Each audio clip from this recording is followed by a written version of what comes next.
1,000 people commented on my last video about religion. That doesn't usually happen. Most of them were angry, confused, and inarticulate, but I appreciate the feedback, so I took the time to read all of them, and I noticed a few common themes. I was actually surprised at how many people were saying that Christians really believe in multiple gods, but they only worship the God, which is the greatest of the gods. In my experience, that's just not true. I went to church for several years, both Catholic and Protestant, and they always made it very clear that God is the only God. Of course, there were the odd bits like the three persons of God, which are still somehow considered one God, and the Catholic idea of directing prayers to Mary and the saints always seemed a little questionable, but they still believed that God himself was the only God. Now, there are Bible verses that refer to multiple gods in a general sense, and sometimes naming them specifically, but it appears to treat them as false gods or idols, and it warns people not to worship them. And there are other Bible verses which explicitly say that there are no gods but God. Obviously, there are plenty of gray areas and outright contradictions in the Bible, but on this subject, the general idea seems pretty obvious. And most Christian denominations don't recognize the existence of any gods other than God himself. Which leads to the next point that a lot of people brought up to explain why monotheists reject so many gods except for their own. Apparently, they have to believe this because their religion requires them to. And I think that's a non-answer. Imagine if someone asked me, why don't you believe in God? And I told them, I'm an atheist. I have to. Atheism requires it. That's pretty unhelpful. It doesn't really explain anything, and it's kind of stupid, too. It's not that I don't believe in God because I'm an atheist. I'm an atheist because I don't believe in God. You're a Christian because you believe in God. It makes no sense to believe in God because you're a Christian. Really, you don't have to believe anything. Nobody's forcing your hand here, so what if you do believe in more than one God, or less than one God? Sure, maybe it disqualifies you from being a Christian or a follower of any monotheistic religion, but what's the problem with that? So you're not a Christian anymore. It's no big deal. I actually had the same problem when I went to church. I knew I was supposed to believe in God, but I didn't. I tried to, but I couldn't make myself believe something like that when there wasn't any reason to. Eventually, I stopped trying because there was no point to it. I realized that I just wasn't a Christian, and I probably never was. And that's okay. You shouldn't be in a position where you have to force yourself to believe something just because your religion demands it. It would probably make more sense to select a religion that aligns more closely with what you believe. You can do that. Thinking for yourself is a legitimate option. Now, some people decided to quote the Bible or other religious texts to explain why I'm wrong and why their favorite God is the only real one. I'm not sure they understand why this doesn't work.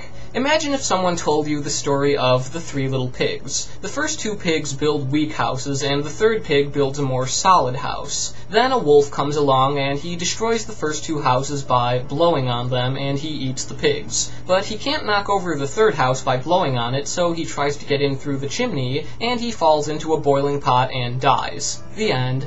And you say, well, that's quite a story. And they tell you, oh, it's not a story, it actually happened. And you say, what? That doesn't make any sense. And they say, well, it's all right here in the book. And you say, are you sure it's not just some story with a moral? And they say, no, all of it really happened. And you say, that's impossible, and ridiculous, too. And they say, come on, you know pigs exist, and wolves exist, and houses exist. And you say, well, yeah, but pigs don't build houses, and wolves don't knock over houses by blowing on them. And they say, oh, but this wolf did. And you say, why? And they say, this wolf was different because he was also a god.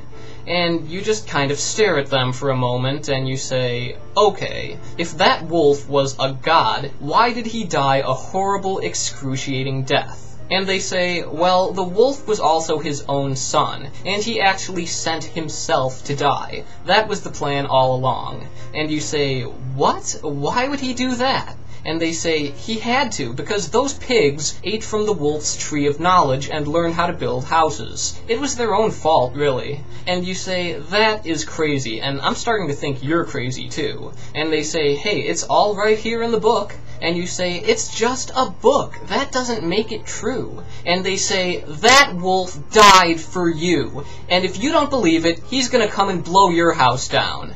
That's what it's like to argue with people who think the Bible is totally accurate. On a related note, some of them told me I'm going to burn in hell. Again, I don't think they understand what an empty threat this is. It's like saying, you'll be sorry, eventually, maybe in 50 years, maybe tomorrow, but you'll be sorry, probably, if I'm right. But I'm pretty sure I'm right, and you're gonna burn in hell. To an atheist like me, it's as if someone told you you're going to the underworld when you die because you refuse to honor Zeus. And the whole idea is just absurd. A god who plays hide and seek for so long that you eventually stop looking, and then he tortures you forever because you figured maybe he's not hiding, maybe he just isn't there. It's almost as asinine as the idea of a god that intentionally made me ugly, possibly for not believing in him. Lots of people told me that. Apparently, they worship a god that just so happens to be as vain, petty, and needlessly wrathful as they are. Funny how that works out. Why wouldn't you believe in a god like that?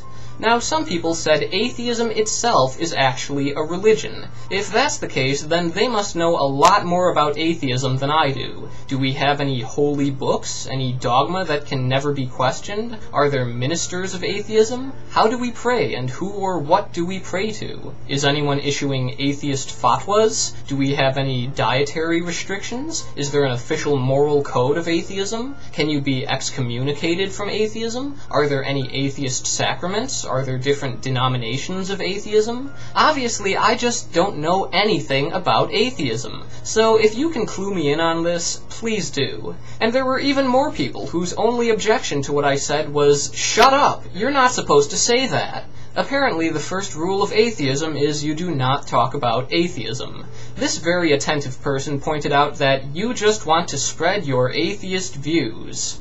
Really? I post a video about atheism and you notice I'm trying to spread my atheist views? How long did it take you to figure that out? Or as this gentleman said, you fucking bastard! How dare you question my beliefs and the beliefs of half the world? Read the fucking Bible, then tell me what you think. Yes, how dare I question the beliefs of someone who called me a fucking bastard? Clearly, I am just completely out of line here.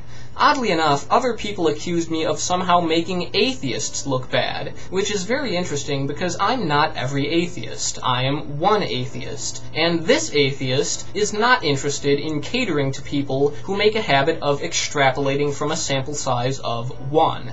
Then there's this guy who claims that he believes in something and has a purpose, apparently implying that I do not. It seems he's under the impression that religious beliefs are the only beliefs, and religious purposes are the only purposes, which is hilarious. And there were lots of people who were not impressed with my delivery, describing it as monotonous and robotic. All I can say is, if you came here to see someone making crazy faces and yelling at a camera, I'm not the droid you're looking for.